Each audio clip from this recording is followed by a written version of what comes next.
Welcome everyone to another episode of Talent You Should Know, where we focus on the entertainment industry on a different level. Not only will there be artist and actor interviews of known and unknown talent, but insight into the team behind them that helps them build their brand. Each week, we'll tackle a different person in the industry with talents in their own rights. Sit back, relax, and enjoy the show.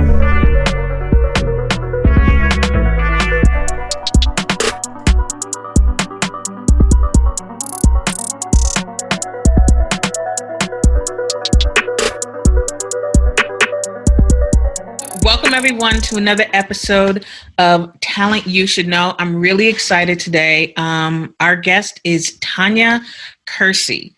She is a filmmaker's instructor. She's a motivational speaker and author. So please, let's just all welcome her. How are you? Hey everybody. Hi, how are you? I am so great to be here. Yes. So I want to, take it back a little bit to, just how you started in this field, because I know that, you originally majored in like political science and sociology, right? But I always wanted to be an actress. My parents made me major in something that would be, they said something to fall forward on. They never said fall back. They said fall forward on. And so when I got out of, I went to Rutgers, Douglas College actually, which is the women's college there. And when I got out, I was in New York acting and doing things like that. But I ended up kind of doing sideline work, which was more towards my major. So I worked at Citibank in the International Economics Department. Oh, wow. And we were writing political assessments of countries to decide if Citibank would invest in them or not. Because I went to Rutgers the year that Rutgers had to divest all its money from South Africa. It's because we were sick of apartheid. And so I was there at that time. We literally had a march, a protest down the main street of Rutgers, white students, black students carrying signs, singing We Are Family by Sister Sledge, and the CIA and FBI they were like circling around us. And my father's like, you went to college for this. Right.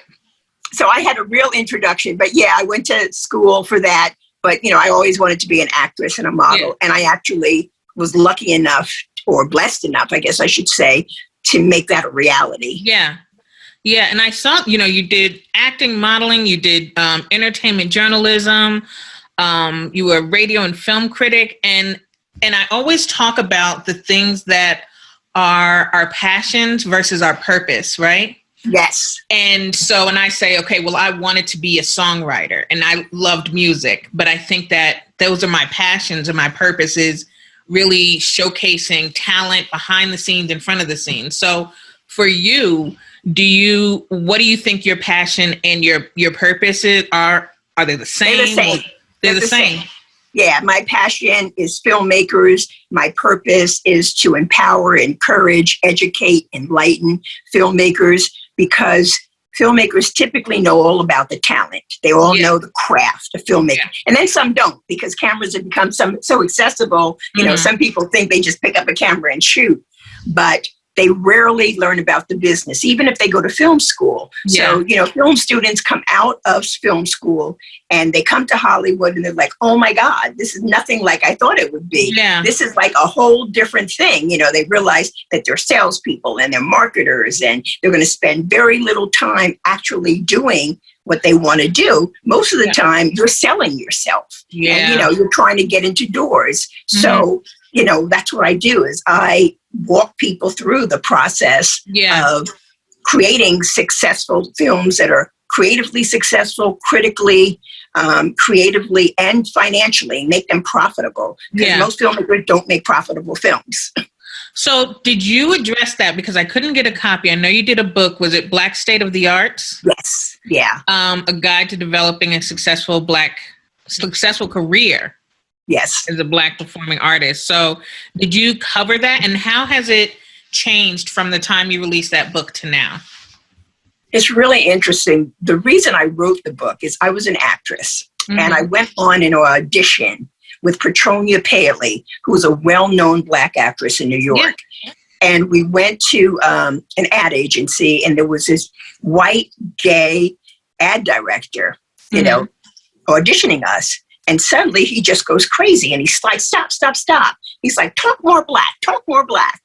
And I was like, huh? Wait, you what? know, and knowing, you know, I mean, I was born and raised in Manhattan, went to school in Greenwich Village, and then moved to Bergen County. But, you know, I grew up in Harlem, but, Right. you know, I didn't fit that stereotype, because people don't realize that there's Strivers Row. There's very educated Black people that we vacationed on Martha's Vineyard. You know, they don't know those kind of Black people. They were looking for the stereotype. Right. And Petronia wasn't either. So it was that experience, even though I was just beginning, where I said, all the books that I've read have never addressed this, Right. you know, this thing. And then I realized, you know, when you go to get pictures, you have to choose a photographer who knows how to photograph black skin and how the light bounces off of it. So as I was moving into the business, I realized that there were things about being Black that made our experience different. Yeah. And that's why I wrote the book. And it wasn't like coming from me, because I didn't know anything. It was based on interviews with everybody you can think of. Yeah. And that was it. And then I had a co-writer who had been in the business for a while, so he could add a lot. But, you know, for me, it was about the interviews and then taking that and putting it into a narrative for the book. You know what's interesting about what you said is that, and correct me if I'm wrong, but just being, you know, a Black person, we have kind of different acts. Like, we have to do this voice for this. We have to do this voice for that. We, you know, act this way for, you know what I mean? And so it's almost like we were born to do it. But it's, you know, even growing up, like I told you, you know, moved from Harlem when I was extremely young, and I grew up in Teaneck, and going out in the world, and people said, oh, you talk white. And I'm like, or you're an Oreo. Oh, I got that too. I got that too. So my parents both grew up on the south side of Chicago, right? But, you know, my mom went to University of Chicago. She went to Columbia. My father went to Columbia. But they raised us like if I wanted a brand name, I had to get a job. Yeah. But you know, and I'm rolling up to school, and it might be in a Mercedes, but I'm wearing Skips from like Payless. It was a lot, and that challenged me a lot, you know, growing up, because the kids saw that and they were like, but you're not wearing brand names. So one thing I did appreciate about them is that even though we had more than what they grew up with, they were like, you're going to earn everything you got. And I think most parents, you know, when they care about their children, same way. Exactly. They think, which is good though. Yeah. Which is, you know, when you come to Hollywood, which is great, because, you know, you understand the work ethic. Yeah. It's not going to come easy. Everybody thinks that you write a script one time, first draft, you come to Hollywood and voila, everybody loves it. Not hardly close to it. You know, I get clients and they really push back on, well, why do I have to do 7 or 8 drafts? Yeah. Or, you know, just because the perception is so different from the reality. And the people who succeed are the ones who take it like a business. I call them filmmakerpreneurs. They realize you're a business person, and they learn the skills that they need, because you got to tell it to sell it. Yeah, you've got to be able to articulate, you know, what your movie is about. How are you going to go in there and impress people if you can't even articulate what it's about? And most people think that they can, and they can't. You know, it's not about, this is a story about a boy who meets a girl and they fall in love, you know. Right. You've got to tell what the story is. And what's interesting is that recently I started doing script coverage. And so what I found interesting about, you know, some of the people that I work with is that we all kind of think alike, where I'll read it and I'll say, well, this isn't consistent with the character, because the character that you're developing would never do this, right? Exactly. Or there's not enough depth here, or where did this come from? That doesn't even belong. So you're looking at it outside of the, you know, the person. So it's interesting because you have to send it back and say, oh, this needs a rewrite. And you know what? My first like big $10,000 client was a filmmaker. Who wasn't a filmmaker. He worked at the airport, and he wrote a script. And when he told me what the script was about, I was like, oh, this is great. I love the idea. So he hired me. And when I got the script, I was like mortified. Yeah. Because the script was about a Black and a white guy who worked in a medical company. And by mistake, they get caught in their experiment and are sent back to slavery days. So there are two contemporary 2010, men riding motorcycles, chasing women, and now they're slaves. And he was a slave master, like the white guy was playing his slave master. Yeah. But the thing was, in the script, they didn't sound like they were in the South. And I said, they're smart. They would go back to the South and they would fit in. They wouldn't talk English from the 2000s. They would talk like people talk down there. Yeah. And he was like, I don't want Black people to sound stupid. And I was like, that's not making them sound stupid. That's just authenticity. Right. And so a lot of time people don't get that you have to speak in the language of your character. And the only way you could really do that is if you let your character live through the script. Most people try to infuse their script with things that they want, as opposed to letting the characters talk. Yeah. Wow. So, that brings me to the Hollywood Black Film Festival that you started 15 years ago. That's like, first of all, that's huge, right? It's 20 years ago now. Is it 20 years? Golly. Yes. How did that start, though? That started because I was the publisher editor of a trade paper called Black Talent News, which was like the Black Hollywood Reporter Daily Variety. Right. Written by, for, and about us. Yeah. And I had done like lots of panels for other festivals and other events. And I did a conference at Loyola Marymount, and I was shocked. People came from all over the world. I mean, it was packed. I was not prepared for this. I thought I was doing a small conference for people in LA. And here it was this big national thing. And the filmmakers all said, it's great having panels and teaching us, but we want to show our films. Yeah. So it was by supply and demand. But I just took the charge and did it. Knew nothing about doing film festivals, called up USC. The dean wanted to diversify her student community. And so she's like, well, open the festival here. So I had sponsors that were graduates of USC, like Danny DeVito. He sent us a $15,000 check off the blue. I was like, oh my God, this is crazy. But that's what happens when you associate with the USC, right? Yeah. And so it started that way. And it was just wonderful from the first year on. As it got over the years, it got harder. Yeah. But it's still been a wonderful event. We've screened the works of 1,500 Black filmmakers over the years. We have a storyteller competition that we've had probably about 3,000 apply for it. And we've actually accepted a couple hundred. Wow. So we have that. And then more recently, we did an African sidebar for the African diaspora. So we've had 25 countries represented in our lineup, our official lineups. Wow. So did you expect it to get this big? And is there more that you want for it for the future? Like, what do you want, like, ideally for the future for this? Well, here's the thing. I've been doing it for 20 years now. Yeah.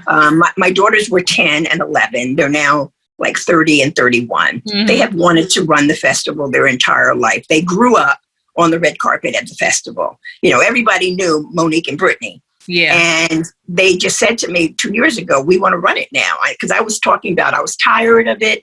It was so much work. There were other things that I wanted to do. I had just recently done a lot of speaking engagements in Africa and like in Denmark and London. And, I wanted to be more international. I wanted to speak to filmmakers all around the world that didn't have the luxury of what filmmakers in the U.S. had. Go to them, teach them, show them how to become international filmmakers. And so I came up with a workshop, and I really wanted to do that. Yeah. And so my daughter said, well, okay, teach us, we'll run it. So that's what I've been doing. And we're going to go live in October. I'm still there. I'm still the founder, executive director. Yeah. I'll be there, everything. But they've done a lot of the work, through my guidance. So that's the future for the festival. And the thing is that they're young. They were millennials. So they have a whole different perspective. I mean, they always say to me, Mom, you and everybody on the team is old. You know? I mean, I'm 60 now. Really? Yes. Oh, see, I love it. Right. So, you know, it's like we are all old. Yeah. And, you know, there are younger people that are coming in. So the filmmakers that I associate with are the older filmmakers, of course, and they know the whole younger game. Yeah. And, you know, I know them too, but I'm not a part of that. What's his name from Creed, and, you know, Ryan Coogler, and what's his name? Michael B. Jordan. Michael B. Jordan. Yeah. And, you know, all of those are all the contemporaries. Yeah. And I know them, but that's not my crowd. Right. And it is theirs. Right. So it makes sense for them because they're bringing a whole new awareness. You know, I'm on Instagram, but they're really on Instagram. You know, they know how to market on Instagram. I'm learning. My youngest daughter is a celebrity hairstylist. She's done like New York Fashion Week and the Oscars and the Met Gala. So she's kind of in the business too on that end. So they're ready. I mean, this is the right time to take the festival in a new direction. We're adding a TV proponent to it because now television is not just the broadcast. It's streaming. It's Tubi. Television is funny. People don't realize that. Yeah, it's all of these different things. And so years ago, the Black Filmmakers Foundation had a TV pilot conference. And so I'm kind of doing that at HBFF. And so people who have ideas for TV programs can screen them. Right. And so most people think it's easy to get on TV. The hardest thing you can do in this business, because, you know, nobody's going to hire you to do a TV series when you don't know television, you don't know the industry, you don't know the hierarchy, right. You don't know how things run, you've never been on a television set, you don't understand any of that, right? Most people that become creators start as assistants on a desk, go up into the writer's room, become the typist in the room. I mean, there's a trajectory, but you just can't come in and make a TV series. And there's so many people out there trying to do that. But now, you know, there are other opportunities. So, but you still have to put together a Bible and, you know, do all the things that are necessary. But most people, they're just thinking about the story. They think story sells, and it doesn't. It's not about story. This is about money at the end of the day. These studios and networks need to make money. Right. And they need projects that are going to bring them money. And so if it's a passion project and it's not something they're interested in, like slave movies or not, you know, the thing of today, people are not really looking for them. No, they're not really buying them because no one wants to watch them. And so it doesn't matter if you've got a great story about it. If it doesn't work, it doesn't work. So there's a lot of business that newcomers need to learn to really be successful in this business. You know what's interesting is that, so I've been in this industry forever, but I've been on probably every end. Like I was on the programming side, and then I was on the creative side, like in the corporate world. I've seen the scripts coming in, the scripts going out. And now, you know, I caught myself, I said, you know what, I think that I want to write, you know, I was looking to write, you know, maybe a scripted series or something like that. And I got the masterclass, like Shonda Rhimes and all that stuff. They started talking about the Bible, and I'm thinking I'm doing something. I had my character development, a paragraph, and then here goes Shonda. Your characters should be at least 2 pages of description. I said, wait, what? 2 pages? The thing is that, you know, it's and the Shonda thing is fabulous. But those are really fluff at the end of the day. Yeah. I mean, they're giving you what you need, but giving you that's not all you need. I mean, you have to be able to implement that. Yeah. And that's what I do as a coach, though. You know, I take people who have all these great ideas, got a project they want to put out there, and they come to me, and they think I kill their dream because I give them the real deal. And I don't really kill their dream, but I give them the real perspective so that they can really have a chance of making a go at it. And that's the thing. You don't want to stay blind to the reality. You want to understand the business, know how it works, so you really have a fair chance. Right. And, you know, my clients are all doing really well. You know, I blew their mind at first. Mm-hmm. They had to settle in to the reality, realize that it was hard work, that they were filmmakerpreneurs, that they needed to know sales and marketing and all of that. But once they get all of that, they're doing really well. So let's talk about that. Breakthrough Filmmaker Success Academy. And I like that you called it the Netflix for filmmaker information, education, and transformation. I thought that was really good. And I heard you in Clubhouse, and it was so important to me, like, that I talked to you, and because you are exactly what, I think my listeners need to hear as far as like behind the scenes and how important it is to have someone like you in their corner. Can you talk a little bit more about that, about your academy? Yeah. Here's the thing. There's so many people out there looking for a way in. Yeah. And like I said earlier, everyone has got a dream. The dream is to either get theatrical or get a TV show on the air, but that's not an easy thing to do. No. And there's lots of information out there on how to do it. But you buy the information, but then no one helps you implement it. And that's what I do. Yeah. So I take you from A to Z, from dream to screen, so that we're walking through the process. You have to walk through the development process. You've got to learn how to develop your script and story. You need to figure out who your audience is. Yeah. You figure out, is there a potential buyer in terms of a distributor, or is there an outlet or platform? Because if you create a project that has no life for it, you've just wasted all of that time. Yeah. So there's a lot of stuff that you have to do before you even put pen to paper. And that's the work that we work on first, and a lot of times that means changing up the script somehow so that it can fit. And so you make it more attractive and more marketable. I always use the analogy of Robert Townsend did A Diary of a Single Mom. And he did it for, I think, 2 or 3 seasons.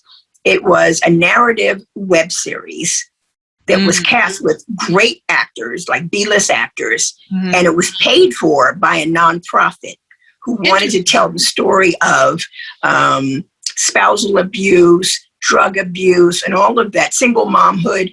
They wanted to tell it in a narrative form. Yeah. And so they put his thing out there.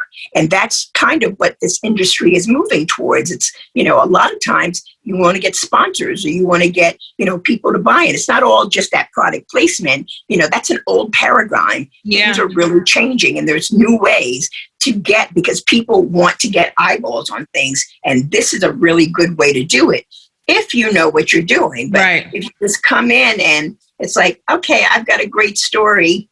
What else? You got to come in and say, this is the market, this is the audience, this is how I think we could sell it. This is the themes, all of that. There's so much work that you have to do. Yeah. And the books tell you that, but they don't show you it. Right. And you have questions, right? So that's why, what I do, I think is really important. Yeah. And I think that, nowadays, just look at the world. I have a coach. I have a business coach. Everybody got a coach, right?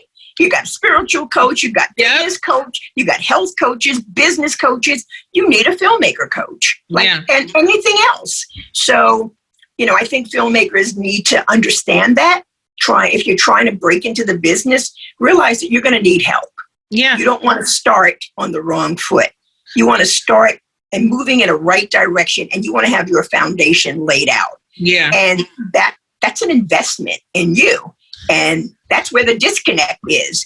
People like, oh, I don't have that kind of money. Well, here's the thing. If you don't have that kind of money, you're going to spend the next 10 years chasing the dream. Right. As opposed to it happening, in the next 18 months or whatever. But people don't understand that. My coach is like $18,000 a year, my business coach. But it's worth every penny. Oh my God. I could not live without a coach. There's just no way. Right. They guide me on everything. And so it's the same way. And I'm not $18,000, but, I'm not cheap. And I have like a 3-month, 90-day jumpstart program that's $2,997. Oh, and that's where I recommend everybody start. Yeah. Because I have payment plans and things like that. And you can get PayPal credit. There's a whole bunch of ways that you finance it. And that's awesome. The investment that you make will change the trajectory of your career. Yeah.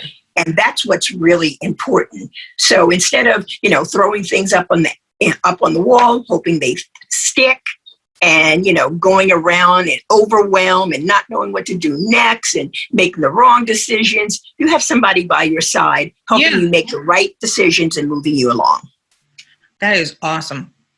We'll start recording again. Okay. So, and it's interesting you say that, because people will spend $500 on a chain. They will spend thousands of dollars on shoes, but then it's like, when you have to invest in yourself, right. that's too expensive. Like, I had a coach for my podcast, and she has taught me so many things as far as like visually how things should look. And now I need to get a social media manager, because I think that I have good content, but it's like, that's not something I'm savvy at. You know what? It's weird that I'm looking to hire one too right now. I've got a couple of leads on good people because of Clubhouse. I'll be sitting on maybe 300 messages, DMs in my Instagram, which I didn't even really use before. It was like once every 6 months. And now, I'm on Instagram all the time. But you can't handle all that social media by yourself. If you're outside of the business side. And then for filmmakers, that's one of the things that they have to learn is how to do social media, not being everywhere, but being at the one or two places that your audience resides. So, you could be other places, but you can't build your filmmaking career on Instagram, Facebook, Twitter, TikTok, LinkedIn, you can't do it. You just got to do one or two. And let's talk about Clubhouse, because to me, that's been super advantageous to me. I have to take various hiatuses from it, because I will be on there all the time. And then it's, if I'm learning so much and I'm not applying it, how is this useful to me, right? So have you learned anything about today's filmmakers on there, and has it changed anything for you?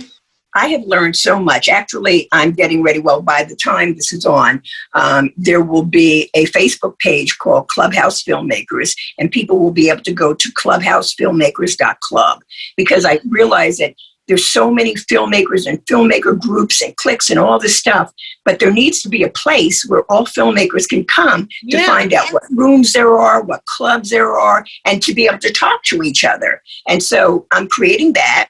And that's why I need a social media manager as well. And I've learned a lot on Clubhouse. It's the greatest invention in I don't know how long, since whenever. It's amazing platform. But you have to be careful. You can really ruin your reputation. There are several people who have ruined their reputations. I have seen it myself. Wow. People that I will no longer let on my stage, just a lot. There's a lot going on in the background. Yeah.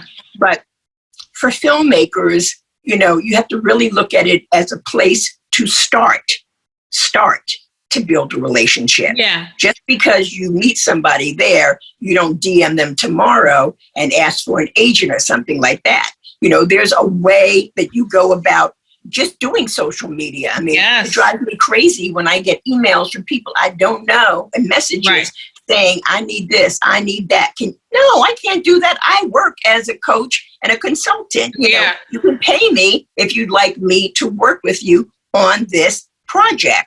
And so you have to realize that just because big people have an Instagram and their DMs are open, you can't just jump in there like that. You have to say, hello, my name is. And say, how are you? Like, actually care, I saw you in what's the name of the room, on what day, because, you have to give it some relevance. And I love what you said about something. Show them that you heard them.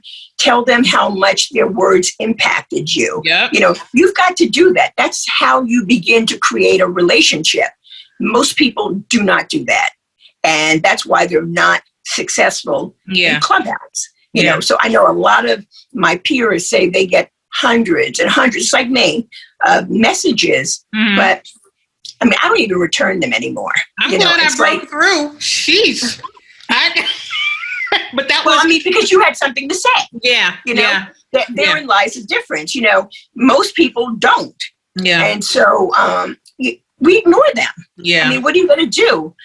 And I know that people get, my experience has been people don't get, they're not too happy when, you know, you correct them. You know, if somebody did it to me, I would be happy. If I would say, you know, this is not the way you should reach out and contact some people. This is what you should do. Well, I don't need you to correct me. I mean, people just go crazy and stuff. So I've learned to just shut my mouth. And what I normally do is I'll send people a link to get into my funnel. And through that, there's some freebies where they learn the do's and don'ts and things like that. You know, very loose information. It's not how to do it, but it's what they need to be doing. Yeah. And because I still, you know, want to educate and enlighten, even if I can't respond to them. But I mean, I've been hugely successful in getting great clients from Clubhouse. You know, because there's a lot of people, they hear you over and over and over again. They know you know what you're talking about. They see you in different rooms on different stages, so they know you're legit. You know, because there's a lot of phony people. I've heard of filmmakers who have lost $20,000 on Clubhouse. I've heard of stories. And stuff. Yeah. It's very ugly. So, you know, that's another thing that I preach is that nothing comes easy. If something comes easy, you need to seriously take a look at it because something's up there. And, you know, and do your due diligence. IMDb is not the only way you need to check because it's, I mean, for my IMDb, it doesn't even, I don't even use it. So, but on mine, it doesn't have anything that I really do. Film festival is up there, but I don't live that way, you know, because that's not my thing. I actually go through, you know, what's my reputation. You know, I tell people, ask anybody about me, you know, all that kind of stuff. Go read my testimonials, but you have to check people out. I research that, you know, everything. Like, it's with anyone I interview, but anyone I'm interested in interview, I'm looking in, I'm seeing what's happening, and I'm like, okay, yes, I want to, you know, speak to this person. I think that I would learn a lot, and, you know, everyone else would learn a lot. And that's just, you know, that's just part of being successful, like in this business, is doing your due diligence in every aspect, right? Yeah, and I think that here's a weird thing that, you know, was kind of heartbreaking to me. You know, I was thinking about when we start putting the festival together, you know, our conference, infotainment conference is huge. Every year we have the top, like 100 industry professionals, you know, come out and speak. And I thought, and I said, I have not run into more than a half dozen people that I could actually put on my panel. You know, because even though people are on stages, that's not what my festival people are looking for. They're looking for people who have the Netflix deals, who have the stuff, who are doing things, who are distributors. They're not looking for other filmmakers, unless it's a filmmaker like a Ryan Coogler. Like I've had Datari Turner, I've had Malcolm Lee, who did, you know, I've had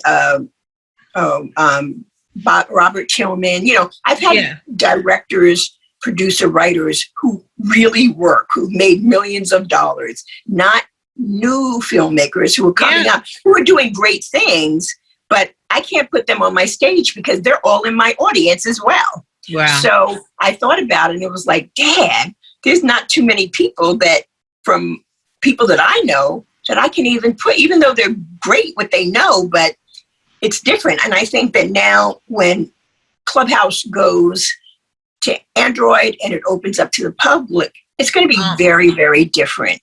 And even now that Hollywood is opening back up and people are getting back to work, there's no time to be on Clubhouse. You know, I mean, I have a room Monday called Real Talk with Tanya and Friends. I have great people, distributors, producers, I mean, the real deal. And in last week's room, I think we had 10 people. And I've heard from a lot of people that their audiences are dwindling. And that's because people are going back to work. They're going back to work, right. And luckily mine is at 5:00 Pacific Standard Time, but Hollywood people are still not available at that time. They get out of their offices around 7. And so that's 10 on the East Coast. Yeah. So that's very tricky about how you want to time it, what day. So I'm just hoping by Monday at 5:00, because usually they're not busy right at the beginning of the week.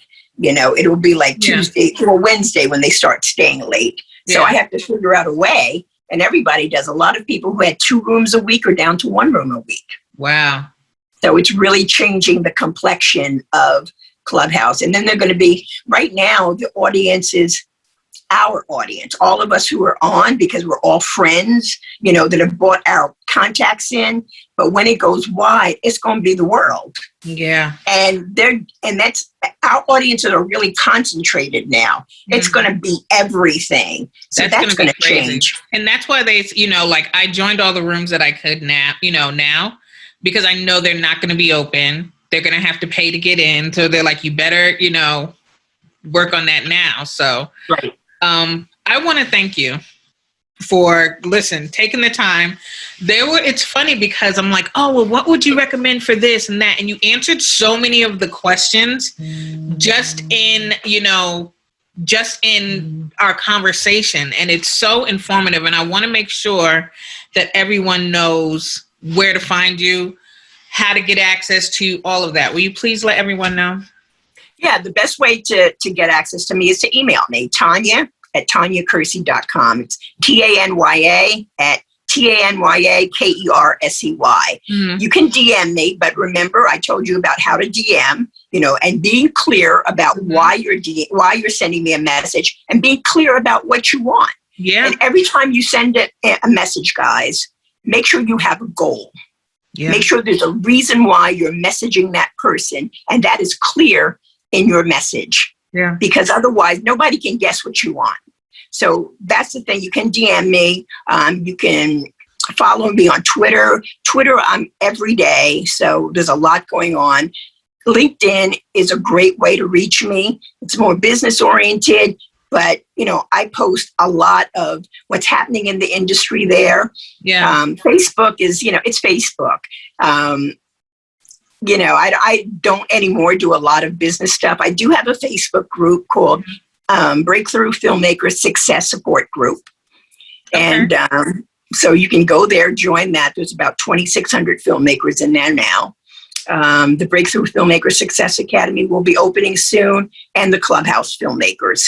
So there's a bunch of ways to reach out to me.